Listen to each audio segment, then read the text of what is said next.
There we go. Good morning, everyone. Welcome to today's webinar. We're due to start in, let's give it another minute as people join. This is the 11 a.m. GMT time zone event for the 2023 International Industrial Ecology Day, organized by the International Society for Industrial Ecology. There we go. The International Society for Industrial Ecology promotes industrial ecology as a way to address sustainability challenges and achieve a circular economy. The science of industrial ecology applies a systems perspective to explore how material and energy are used by society to find solutions to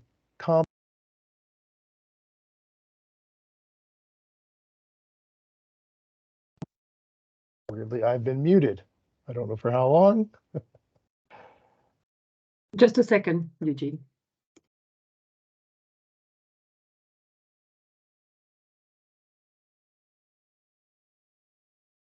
Is everything okay there? Yeah, we can hear you now. Okay, perfect. All right. So as I was saying, industrial ecology is a scientific discipline applying systems perspectives to explore how material and energy are used by society to find solutions to complex environmental problems. My name is Eugene Mohareb, and I'm Associate Professor in Sustainable Urban Systems at the University of Reading. And I'll be the host for this hour's event. There will be events going on all day for Industrial Ecology Day, and I would I highly recommend looking at the Industrial Ecology website to see if there are any events that you're able to attend going on all the way throughout the rest of the day and into the evening from our time zone. So I wanted to note that this event is going to be recorded. It is being recorded. And the recording will be shared on the ISIE's YouTube channel in the near future. So you'll be able to view that at any time. As well, we will address all questions at the end of the webinar. So if you'd like to register a question in the chat, please do so. And we can pick that up when we get to the end of the talk. So I think we can start. Thanks for those who are admitting people from the guest room. The food system comprises a complex network of activities and actors navigating convoluted supply chains to deliver energy and nutrients across the globe. In supplying these, it's estimated that agriculture is responsible for a third of all greenhouse gas emissions of the food system more broadly, and 90% of tropical deforestation. Meanwhile, a third of all food produced fails to reach our plates, exacerbating the impacts of the food system and contributing to food insecurity. In the face of the escalating climate and biodiversity crises, a dramatic shift in the system seems increasingly inevitable. Life cycle assessment is being used as a tool to understand and reduce our food system's impact on our planetary support systems while taking a broader view of the food system's implications on workers, as well as the nutritional quality of our diets. Today, we're going to be sharing research currently underway at the University of Reading on food system sustainability, covering a very broad range of topics. Our first speaker is Sally Westaway, who is an agroecological systems researcher with expertise in agroforestry and small-scale agroecological production systems. Sally leads life cycle assessment analysis of produce from community-supported agriculture on a current project that she'll be talking about, and we'll be sharing some results from this work today. So Sally, I will hand it over to you. Brilliant. Thanks, Eugene. I'm just going to try and share my screen. Just give me a second.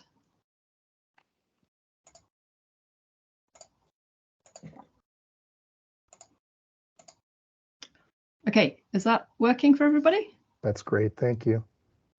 Brilliant. So yeah, hello, I'm Sally Westaway, and the subject of my presentation today is developing life cycle assessment methods for agroecological systems.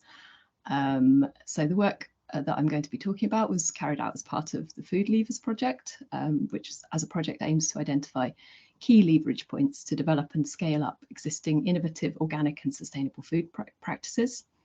The aims of the work that I've been involved in within this project were to evaluate the extent to which LCA methods can capture the impacts of contrasting agroecological systems and to assess the potential of farm-level sustainability assessments to complement the LCA approach.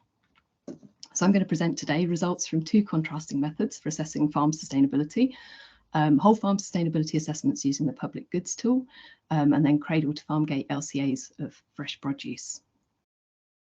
So we used a case study farm here in the UK, Stroud Community Agriculture. It's one of the UK's original community supported agriculture projects. It's a 21 hectare organic mixed farm with over 350 members. It's got a diversity of produce from the farm, including various different meat products and a 9-year rotation with over 60 vegetable varieties, and the livestock production, so the meat production, is integrated into the vegetable production. So it's quite a complex system. It's also very localised, with 100% of sales occurring within a 16-kilometre radius of the farm. So our starting point was to carry out a public goods tool assessment, and this is a whole farm sustainability tool, which takes a mass balance approach and accounts for all the inputs and outputs from the farm gate over a period of 1 year.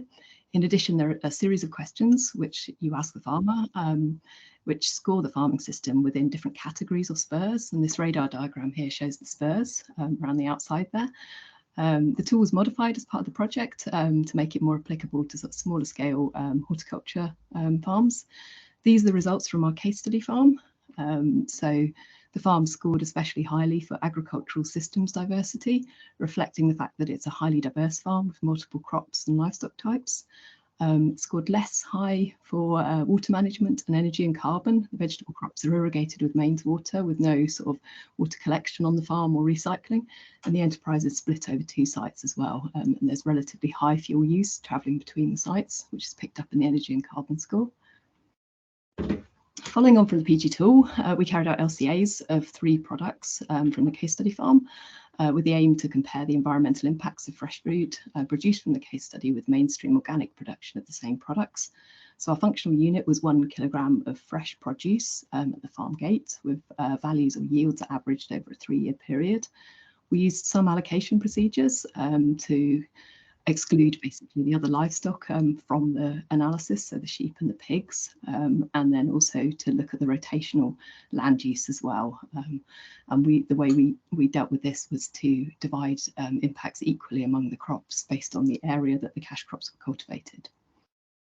So these are some system boundary diagrams, and I apologise, I'm going to whip through everything really quickly. I haven't got much time, but I think everything's going to be shared afterwards. So this is the inputs and outputs. The top one is for lowland suckler beef production in the UK, and then we've got protected cropping tomato production and field scale carrot production. And the downstream and upstream boundaries applied were cradle to farm gate in all systems. To compare the results, we attempted to create some comparative model systems from a variety of different published data sources. For beef, on the left here, there's better availability of data, and the model system was built from scratch, mainly using Farm Business Survey, Organic Farm Management Handbook data, and NIC's Farm Pocketbook data, which are all UK sort of, farm data sources. For tomatoes and carrots, there was less availability of data, also had slightly less time to do the data collection and analysis. So we used standard AgroBelize processes for organic production in France and within the SEMA Pro software. We also modified these processes, though, to make them more UK specific, using again values from and inputs from the Organic Farm Management Handbook, amongst other sources. So this table shows the different products considered and the areas under production and the average yields as well used in the LCA. So you can see circled here, these are the yields, the output in kilograms per hectare for beef, which was higher at the comparative system, but for tomatoes and carrots, it was higher at our case study farm. So quickly going to whip through some of the results now. The climate impact in global warming potential. You have been muted, Sally.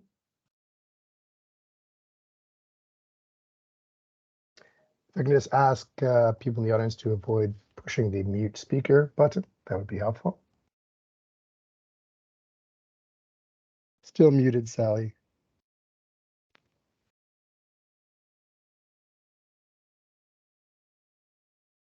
Not yet. Can't hear you.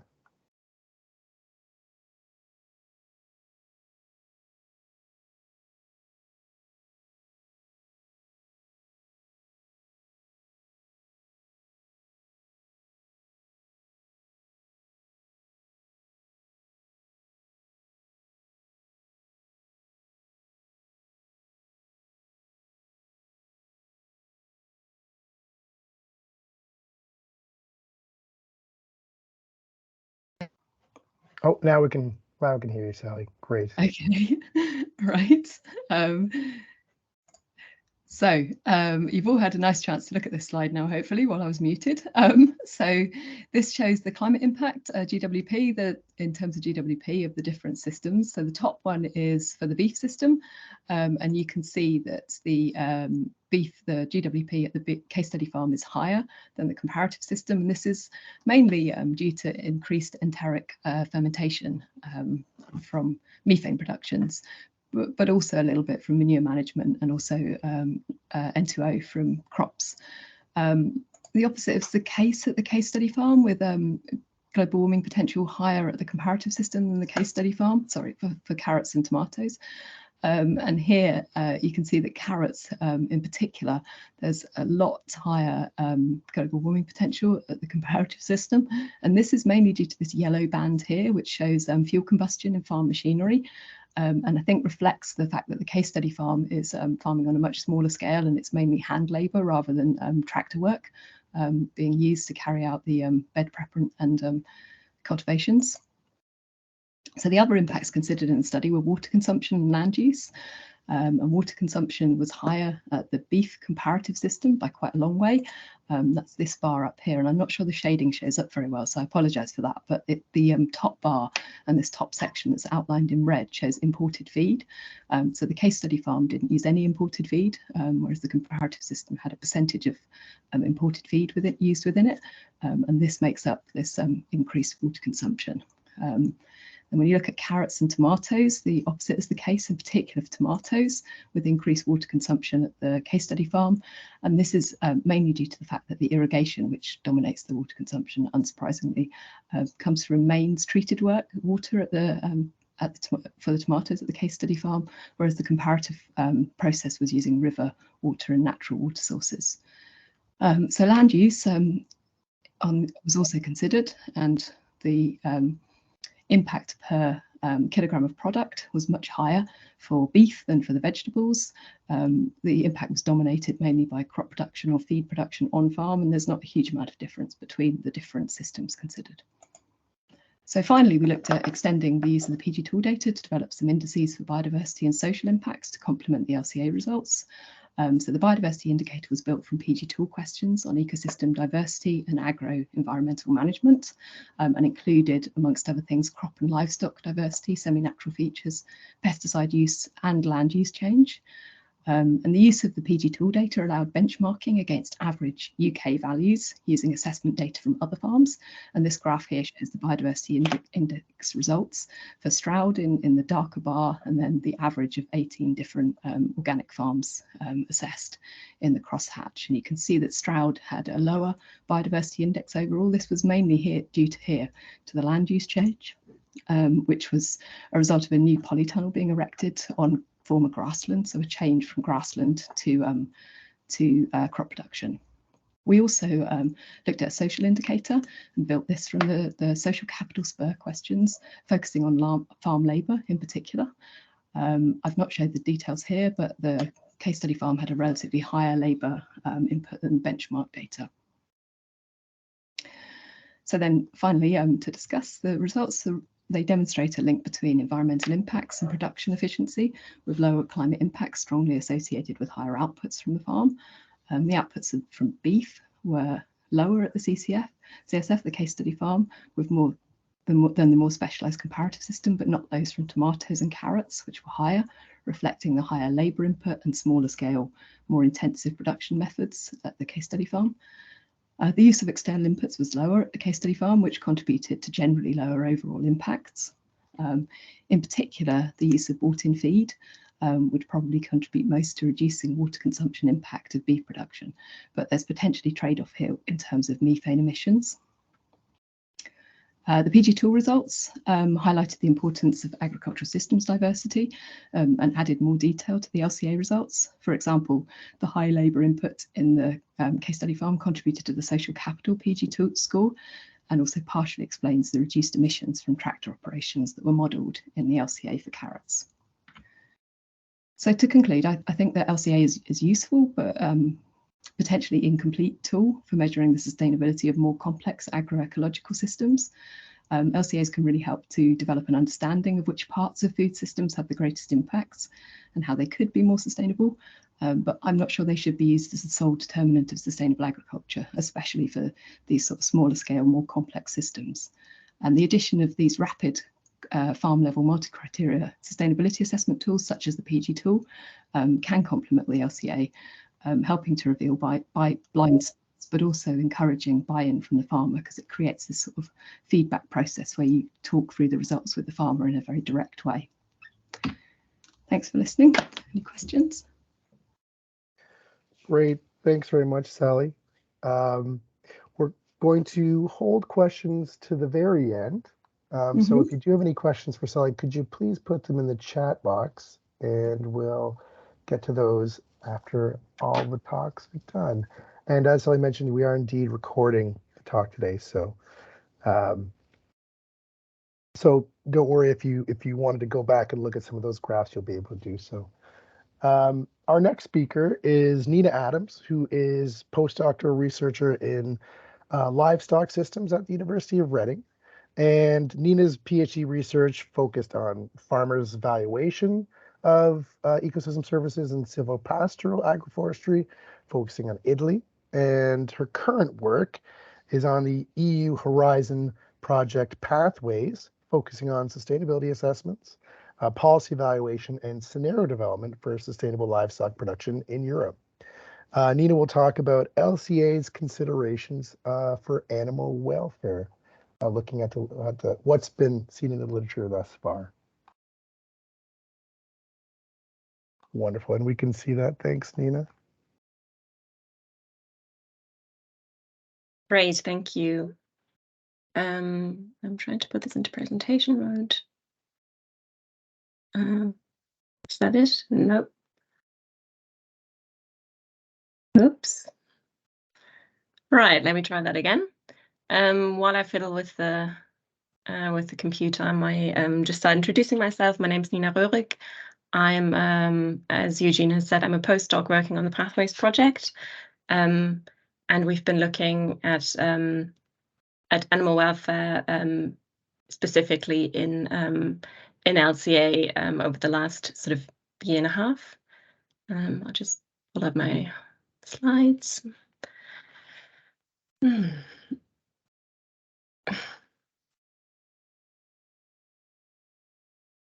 Here we are again. Just press the right button this time. That's great. We can see that again. I cannot see it in the slideshow. Okay, here we are. There Right, thank you. So just a quick introduction to what the project is actually about. So Pathways, as Eugene said, is a Horizon 2020 project. We're led by SLU, which is the University of Life Sciences in Sweden.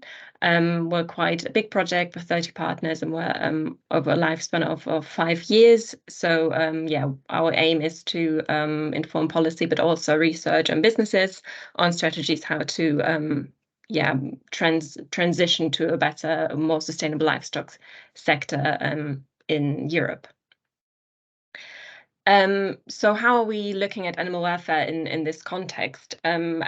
LCA is one of the methods that we use in the project to assess innovative systems and also sort of established systems of livestock production in the EU. And this is part of a wider method review that we're doing in the project to harmonize methods for life cycle assessment and to gear it and have it more particular and more specific to livestock systems. So within that, we've sort of defined some key areas where we would want to integrate aspects more into life cycle assessment as well. And animal welfare is one of them. There's biodiversity as well, improved methods on GHG or on circular economy, but this is the focus on animal welfare. And the way that we define this common criteria has been done in a participatory process, and there's also been a publication out on this, which I'll give a link to in the end if you're interested in finding out sort of what we've done there.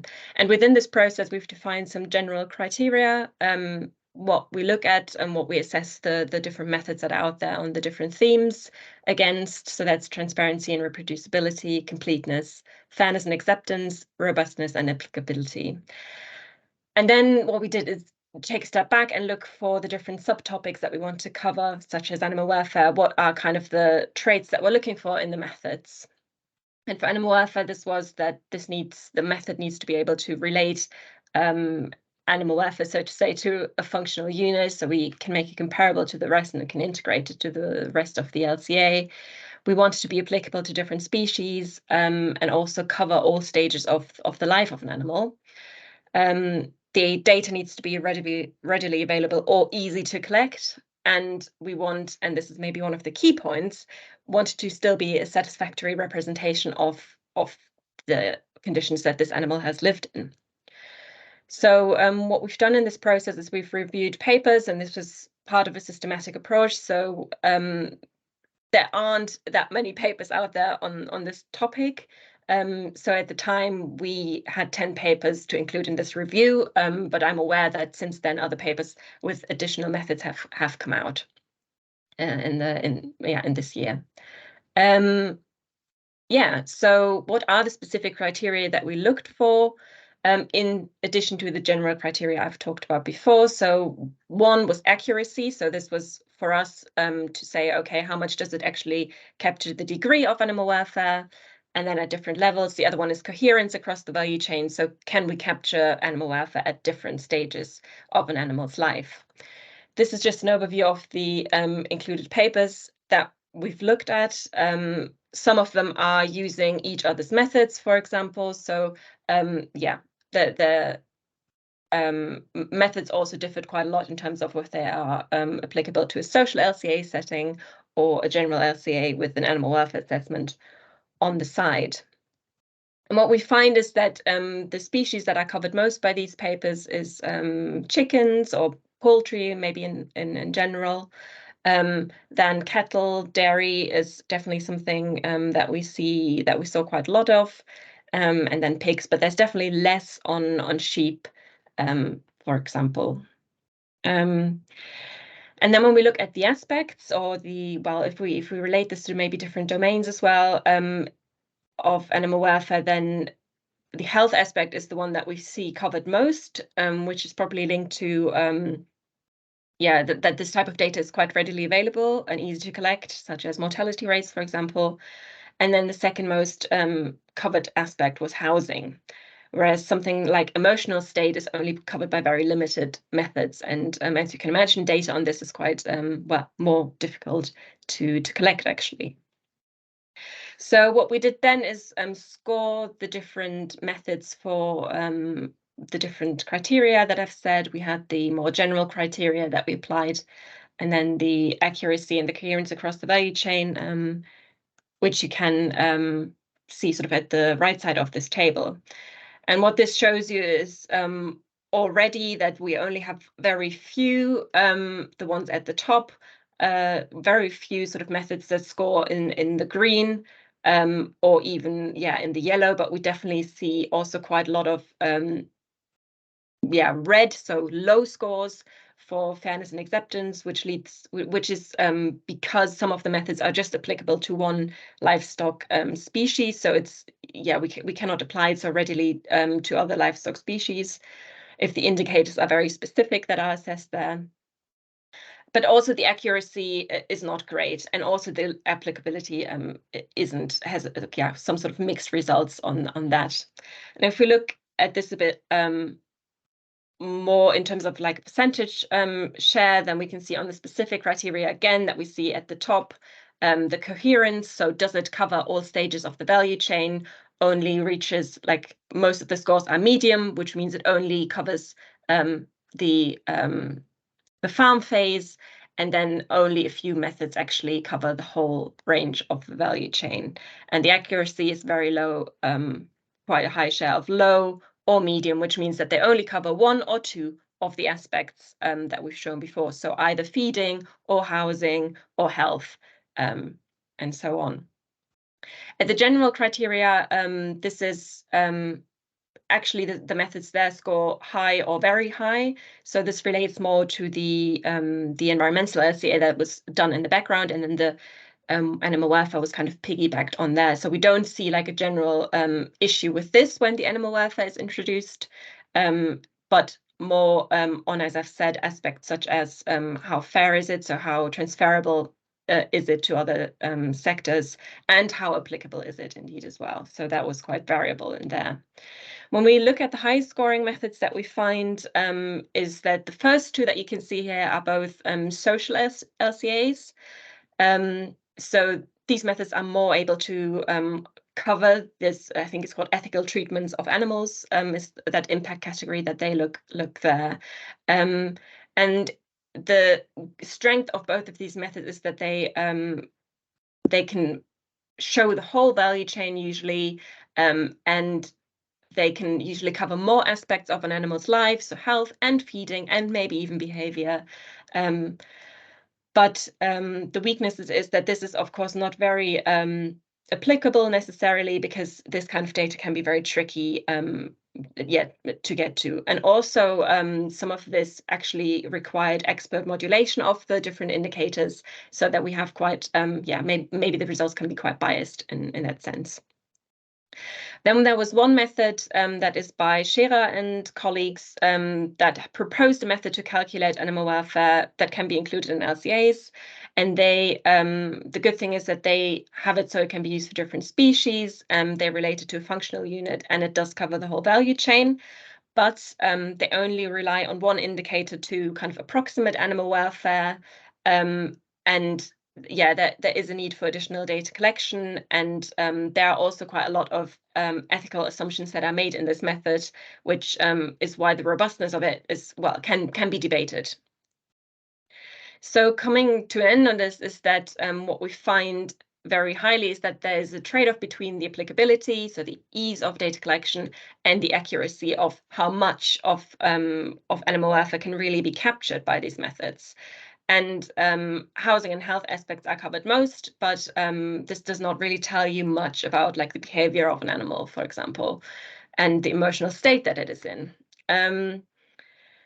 And so we find as well that how we set it in the review is that the accuracy criterion does not necessarily capture the trueness or the meaningfulness of animal welfare indicators that we find. Also, the number of methods is really low. And a real integration is only done by a very low number of papers. So where we often find that the animal welfare assessment sits on the side of the LCA. And what we think is that maybe this is actually quite a good way to do it, because for us, the question in the end was, okay, is it actually really feasible? And is this really the way forward to go in integrating animal welfare into the LCA? Is LCA the method to go when you want to assess animal welfare? So this maybe leads a bit on to what Sally has just been talking about in terms of the LCA can maybe give us a snapshot here, and also the animal welfare integrated into this, but probably with the accuracy, it is insufficient, at least how it is at the moment, and should probably sit next to it more as like a multi-criteria assessment. Thank you. That's it. Here's just some details, that paper that I mentioned before, and also if you would like to know more about the Pathways project in general. Thanks. That's great, Nina. Thanks very much for sharing that update on the progress of livestock welfare in LCA. Our next talk is going to be presented by Michelle Felton and Simone Pfuderer. And Michelle is a PDRA in Environmental Impact Assessment in Construction Management Engineering here at the University of Reading, with research focusing on biodiversity benefits of hedgerows and life cycle impacts of different wheat supply systems. Simone is a PDRA with a background in economics, statistics, and languages, and has worked on several food-related research projects, including the current Raising the Pulse project, which looks at increasing UK fava bean production and consumption. I just want to point out before Michelle shares her slides that we are getting some questions. We have our first question in the chat, and if any of the speakers want to address the questions in the chat directly, that would be really useful, because we're probably going to be tight for time at the end. So hopefully those questions, that exchange of questions, can happen in the chat window. So first question is for Sally. So I'd point Sally to that question. And Michelle, are you able to share your slides? Yes, thank you. Brilliant. We can see those. Thank you. But you can see them. Good. Right. Yeah, so the project I'm on is part of a UK programme, Transforming the UK Food System programme. So this is a 5-year research programme, and it comprises of larger projects and shorter projects. And the project I'm on is one of the shorter, sort of 2-3 year projects.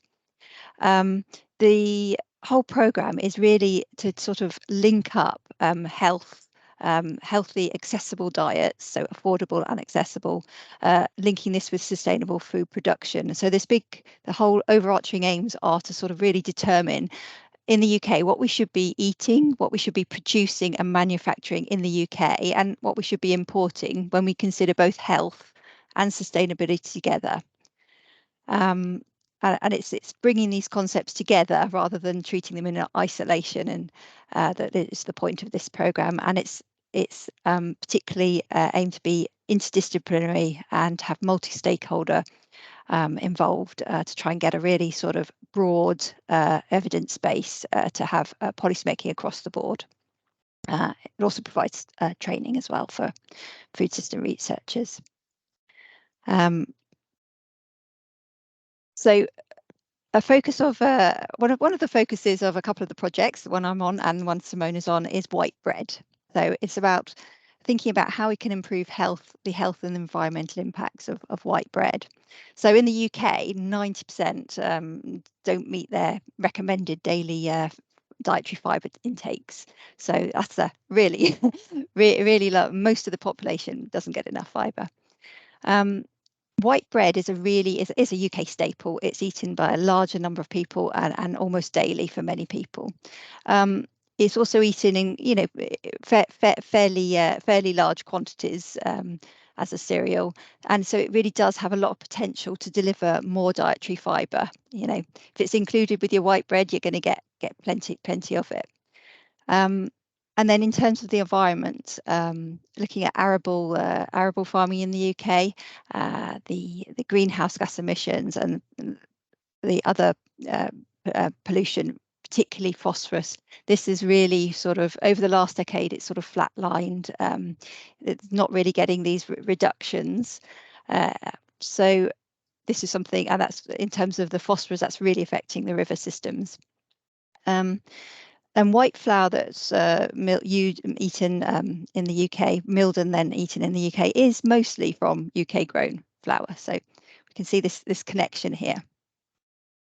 So this is why we have two projects, High Fibre, which is what I'm on, I'm going to talk about, and Raising the Pulse, which Simone is going to talk about. And both of these are about increasing the amount of fibre in white bread, while still keeping the bread white and acceptable to consumers as their usual bread. In terms of the High Fibre project, this project is about using a newly developed wheat variety grown in the UK, which contains more dietary fibre within the white part of the grain than standard wheat. So this means when you make white bread with this wheat, then you're getting more fibre in the white bread, about 50% more in trials. And you could contrast this. There's other ways of having whitish sort of bread. You could have 50-50, but that does involve some importing of flour. So this is something that in terms of our environment, we could grow the wheat here to get increased fibre in the white bread rather than importing it.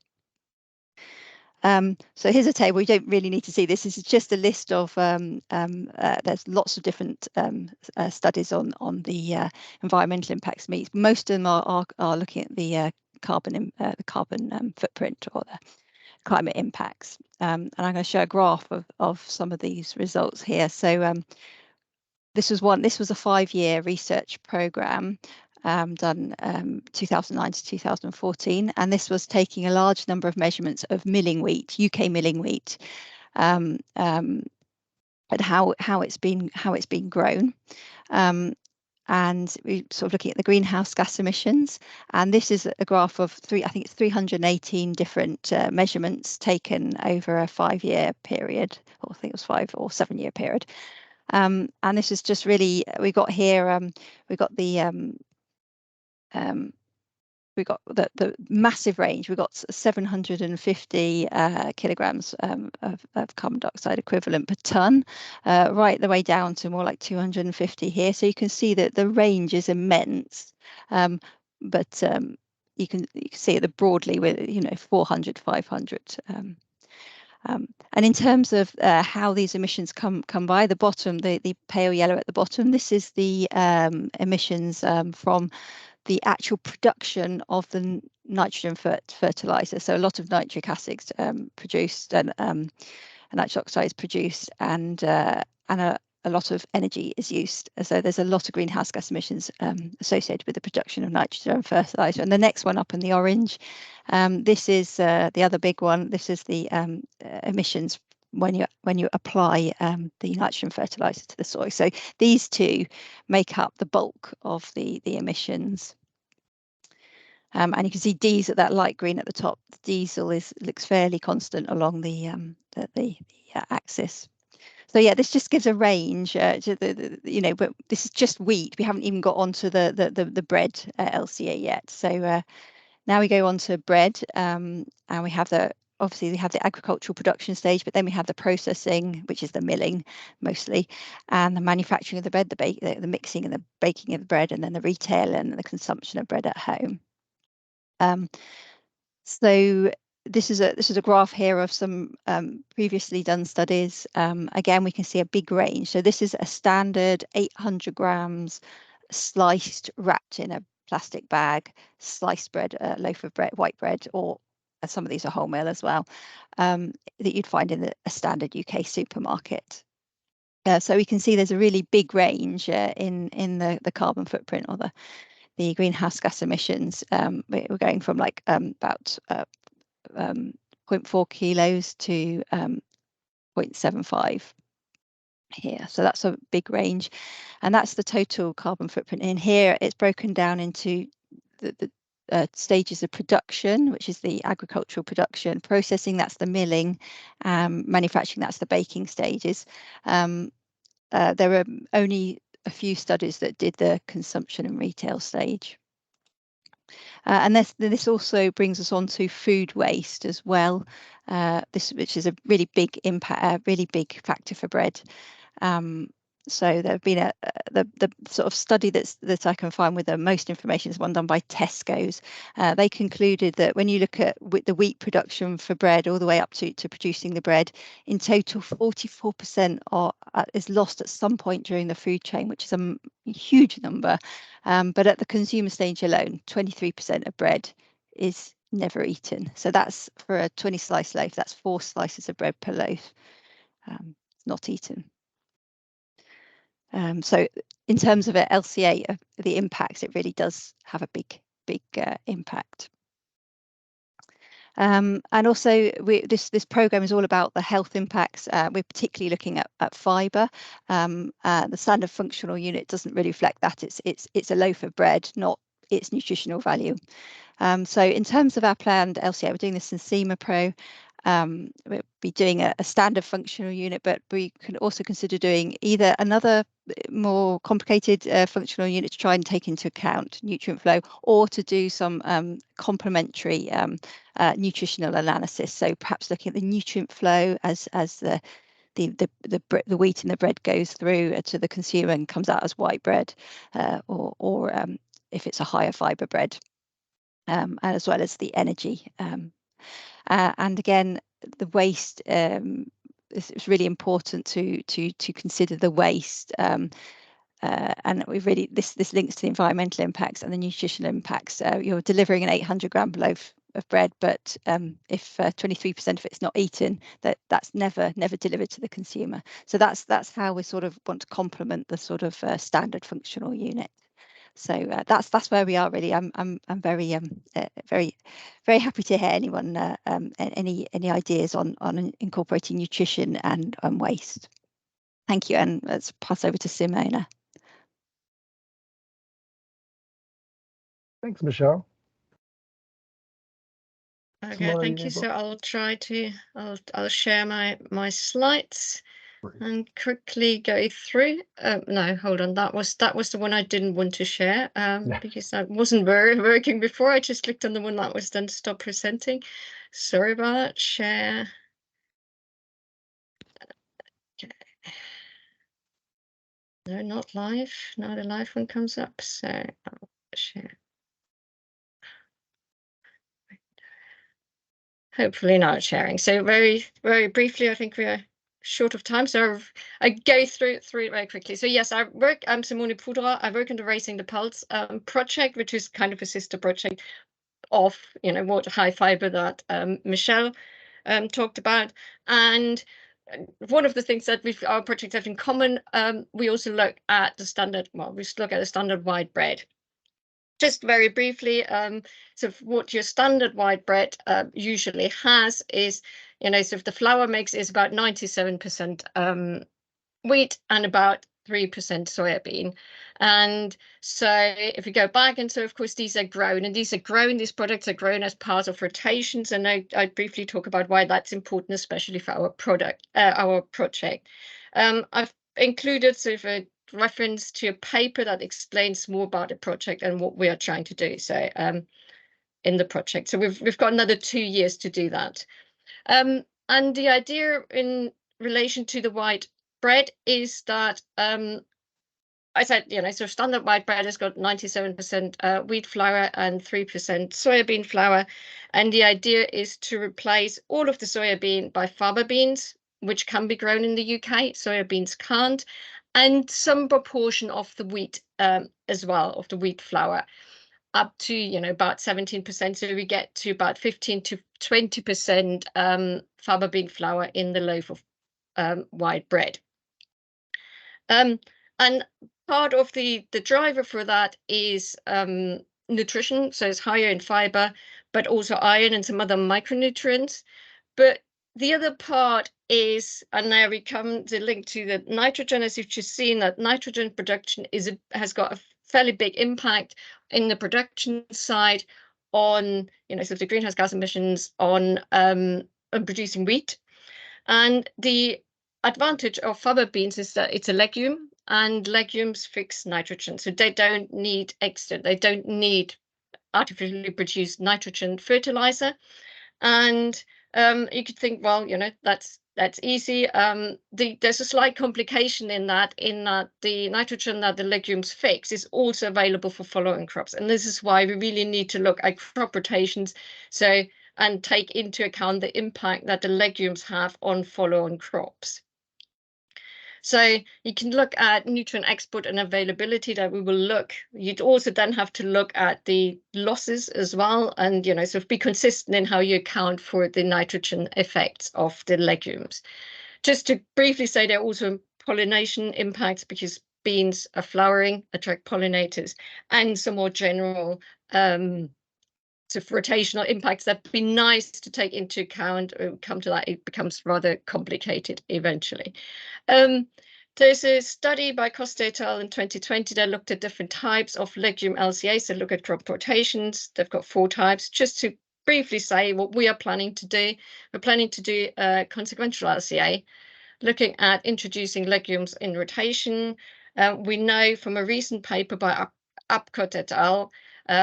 That what the rotations are, and we'll start with looking at rotations that have got 3 wheats in there and look at the impact of replacing the middle wheat by beans.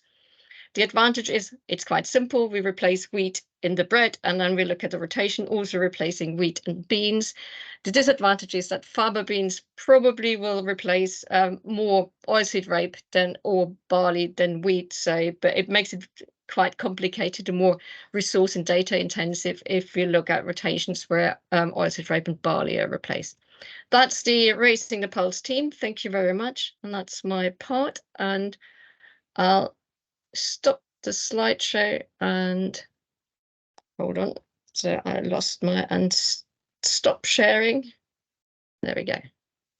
That's wonderful. Thank you, Simone and Michelle, for some interesting new insights on how we need to change bread to improve health and impacts, and how LCA is going to help us with that. Our next talk is from Jessica Bosseaux, who's also a PDRA in agricultural economics and marketing in agricultural policy and development at Reading. Her research focuses on the Food Sequel project, looking at economic, social, and environmental impacts resulting from future changes to the food system. And that applies social LCA as well as environmental LCA, coupled with land use modeling, nutritional impact analysis, and demand analysis with choice experiments. And thank you very much for sharing your screen. Looks great. Thanks, Jessica. Thank you, Eugene. So hello, everyone. I'm pleased to present this study, which is in progress. And we deal with new snacks available in the market, and we try to assess the nutritional and the environmental impacts combined. So we work on this with Eugene and Yiming. So I've tried to be brief. So it's also a Transforming UK Food Systems project called Food Sequel. And in the Food Sequel project, we try to co-develop new products or new supply chain, a new method to make better food available to disadvantaged communities. So we work with disadvantaged communities in, let's say, southern England, and we make like new offers, more affordable, attractive, healthy, and sustainable. So we focus here on crisps and alternative to crisps because of pre-studies that have been conducted with the Wheatley community near Reading. And also we looked at the nutrient interests and the sustainability of the food products that they will be willing to buy, let's say.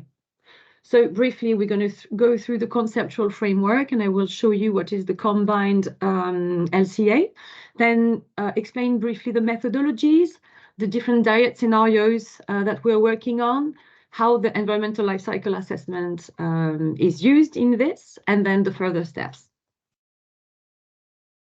So this is the combined nutritional and environmental life cycle assessments.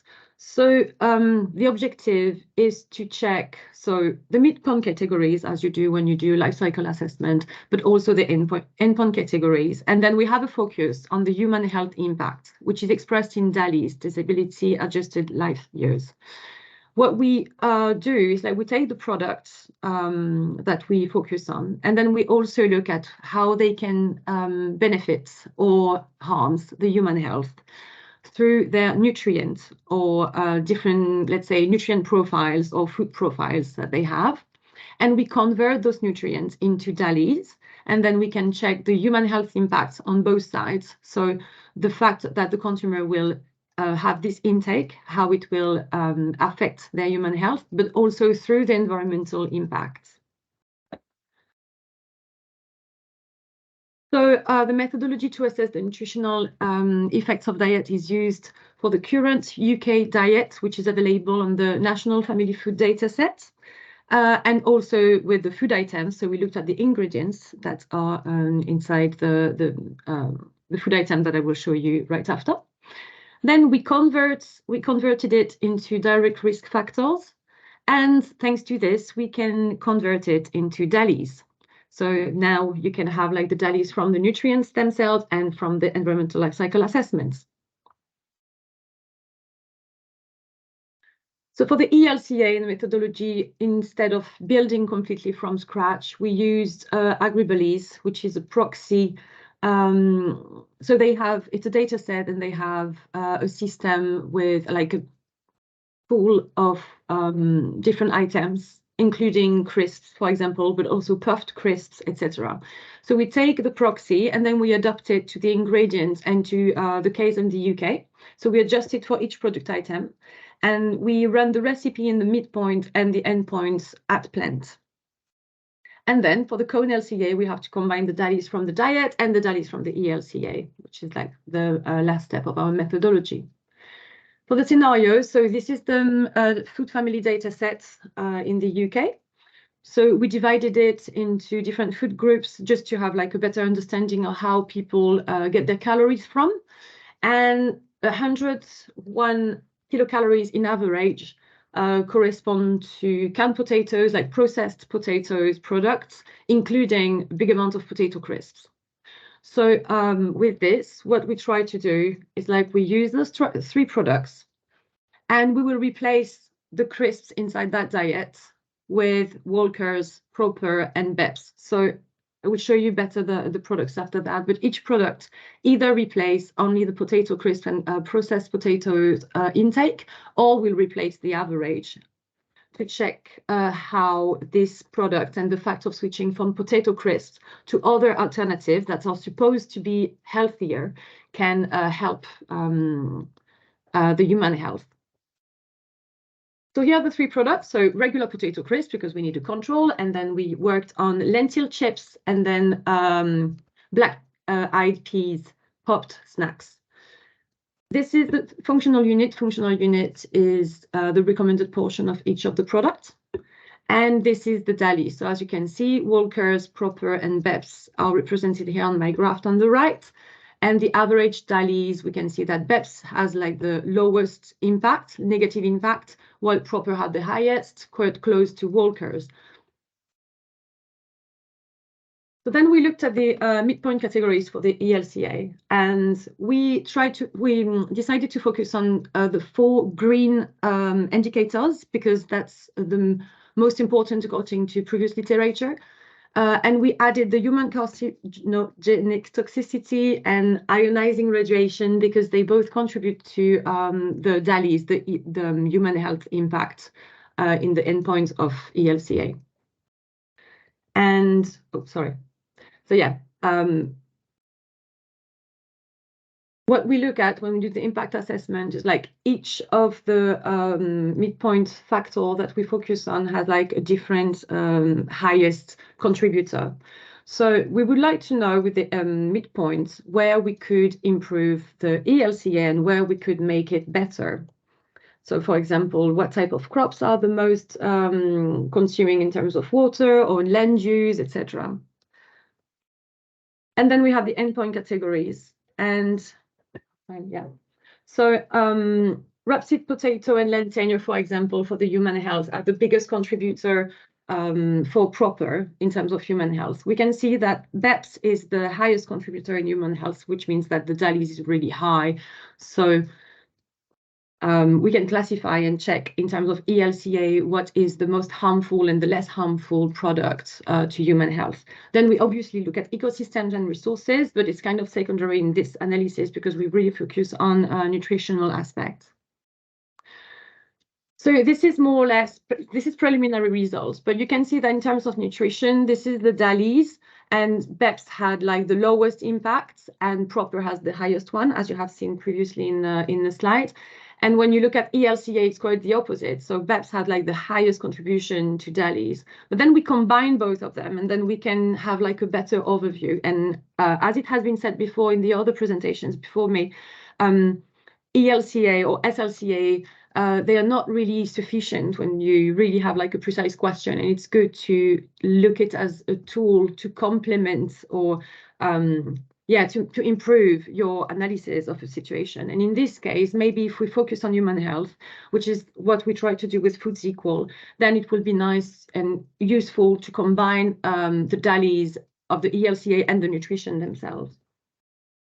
So next step will be the diet scenarios, because I have shown you, but I need to do the results still. And then we would like to go more into the depth for the analysis of the environmental life cycle assessment, and certainly add other products to this study, and then combine them to have like the final result for the health damage.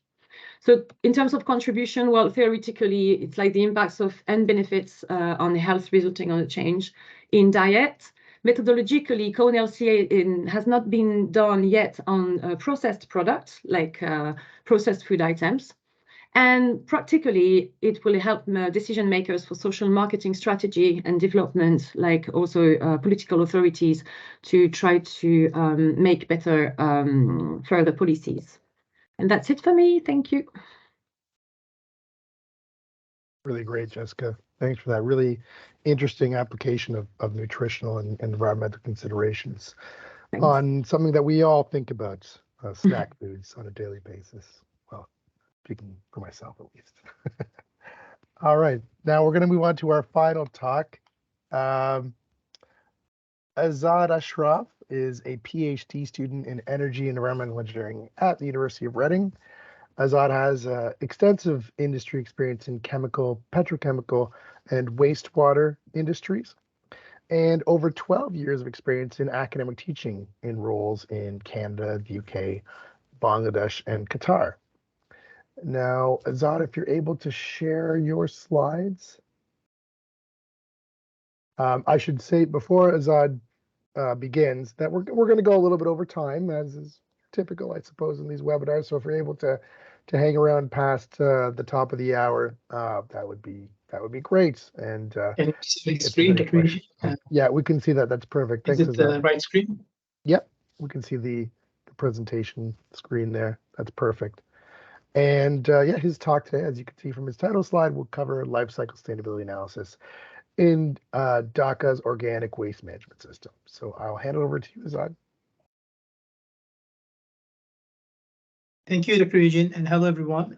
Today I'm presenting the life cycle sustainability assessment, which is combining of environmental, social, and life cycle costing of food waste management in Dhaka as our case study. This research is supervised by Dr. Eugene and Dr. Maria, and the research topic is focusing mainly on 4 different waste management processes that we will look into in this presentation.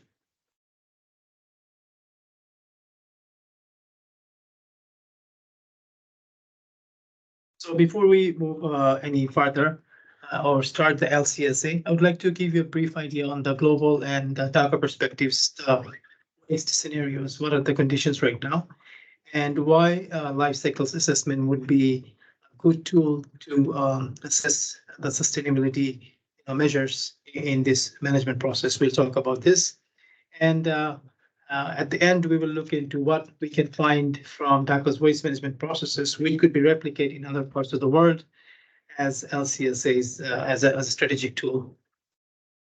Currently, if you look at this diagram here, it shows the current scenario of the global waste generation. So as per the World Bank report, every minute we kind of like, it's an astonishing number, estimated 3,800 tons of municipal solid waste is being produced every minute. And the current rate is actually the total waste is about 2.2 billion tons. But by 2050, it is expected to rise to 3.4 billion tons. And you can see a comparison by this, the tallest tower in the world, which is in Burj Khalifa, Dubai. And you can kind of compare what sort of waste we generate from this planet. Now, with respect to the waste composition, if you look at the low-income countries such as Bangladesh, most of the waste that they consider is about organic waste. And based on, again, the World Bank report, we can see that it's about 50 or more than 50% of the waste is organic, which is mainly from food waste. The current practice in those regions, mainly in South Asia, and which is Dhaka, our case study focused, is part of this. The waste disposal method is simply just open dump. So 75% of this organic waste is being dumped into the landfill, causing, of course, as you may aware of this, methane generations and carbon dioxide, mainly the global greenhouse gases. With respect to Dhaka's waste management, this is the current scenarios. You can see the pictures, and picture says 1,000 words. So nearly around 6,000 tons of waste is being generated in Dhaka or greater Dhaka regions. Dhaka is really rapidly an urbanized region, and there is an uncontrolled population growth. So waste is also growing, and it is expected to rise double within 10 years' time. If you look at, like I showed you the pie chart before, mainly more than 50% of the waste is organic, and only 40%, 40 to 45% is being collected by the municipal corporation. And out of that, 80% is going to the landfill, so which is a huge concern for the this region and as well as the municipal corporation. So why we're doing LCSAs for this Dhaka scenarios? Mainly life cycle sustainability assessment, which consists of environmental, social, and economical aspects of this process, could be a strategic tool to select the optimized solution for these processes. LCSA will assist in quantifying environmental pollution, such as air, water, and land. And also it will look into the social aspect of it. Mainly there are two broad categories of workers work here, mainly formal waste collectors and informal waste collectors. As well as at the last, we can look at the life cycle costing of building this management process, and we can combine all this to see the best optimized solution for a waste management process. So in our research, we have considered 4 scenarios. The first one is the existing scenarios, which is, if you look at my cursor, the waste is being generated from the household to the secondary transportation through 3-wheelers band without any fuel. And then from secondary transportation, it goes to the open dump landfill through 12-ton truck. So this scenario is our existing practice, which is number 4 scenarios. We propose 3 scenarios with that, which could help us mitigate climate change, mainly targeting methane and carbon dioxide emissions. So the first scenario is building an adjacent waste to compost facilities, focusing on window composting. Second one is an automated machine that turns waste into compost within 24 to 48 hours and runs by completely solar panel, renewable energy. And finally, a hypothetical scenario here, which is sanitary landfill, mainly from household all the way to the landfill through the trucks. Once we have selected our scenarios, we conducted an LCA, environmental life cycle assessment using Open LCA, and we focused on 4 specific indicators because these were chosen based on the site-specific environmental scenarios in Dhaka, because it is situated right next to the rivers and the water bodies. So we took freshwater and terrestrial ecotoxicity as indicators, plus a highly dense populated area. So we took human toxicity, and this was our major criteria, which is global warming potential, covering methane and carbon dioxide.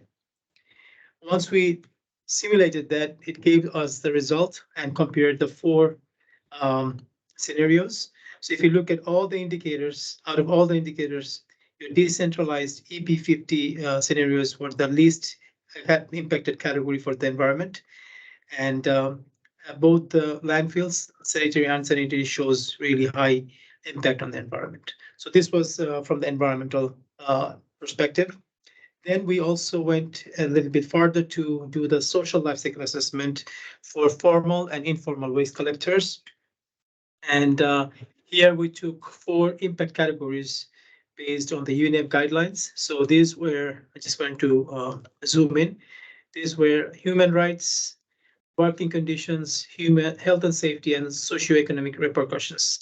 Under these, we had various subcategories and indicators, and we had a survey, questionnaire survey, with formal and informal waste collectors, and we took data, then we reflect them on a single score scale. So if you look at this scale right here, it shows 0 to 1 scale, indicating the percentage of answers that would be reflected in here in this scale. So we try to kind of quantify the values of all the impact categories into numbers. If you look at my SLCA result, it shows the 4 stakeholders categories, which is human rights, working conditions, health and safety, and socioeconomic repercussions between formal and informal waste collectors. And obviously, informal waste collectors shows a really high impact factor towards the social life cycle assessment, indicating they have poor living standards and also less benefited with health and safety, working conditions, as well as socioeconomic repercussions. And finally, we took this comparison for the life cycle costing. So mainly, if we build all these four scenarios, how much it would cost in total cost, and we kind of combine the operational cost, capital cost, environmental cost, and we also included the operational and environmental benefits with these scenarios, and then we added them up, and you can see the total cost. Definitely, again, it's showing decentralized waste to compost facilities give you the most cost-effective methods. Once we have all these 3 items, we can combine them to come up with the LCSA score. So we haven't done it yet, but our goal is to survey on stakeholders for weighting factors, which means how much or how important that is to the stakeholders categories in that specific region, mainly in Dhaka, with respect to environment, social, and life cycle costing. Once we get the weighting factor, then we can make a single score ranking based on 1 to 10 or 1 to 4 or 0 to 1. It depends how we're going to reflect this in the scale. And then we can literally get the measurement of these 3 life cycle assessment indicators in one single score. And this, hopefully, this score can tell us or help assist policymakers or decision makers to choose the best sustainability option when they do the waste management process within this region. And this could be also replicate to other regions in the same belt. So we looked at some countries like Burkina Faso in Africa and South Americas, and also in Asia, nearby countries. And that's all I have for today. Thank you so much for being with us. Thank you, Dr. Eugene and the team. And also, I would like to thank all the students that are participating from UDST, University of Doha, for being with us. Thank you. Wonderful. Thanks very much, Azad. Really great way to wrap up looking at the combination of the 3 methods that we discussed today. Well, a unique focus on LCC as well amongst the talks today. So we are a little bit over time now. I see there aren't any questions in the chat. So then I will take this opportunity to thank everyone for attending, and thank you to all the speakers. Really exciting research going on here at the University of Reading, and great to see some of that highlighted today. So I wish you all a very happy International Industrial Ecology Day, and hope to see all of you again very soon. Enjoy the rest of the talks today. Thank you, Eugene, for the organization. Thanks, Jessica. Thank you, Eugene. Thank you, everyone. Thank you. Bye. Thank Bye. you. Bye, Nina.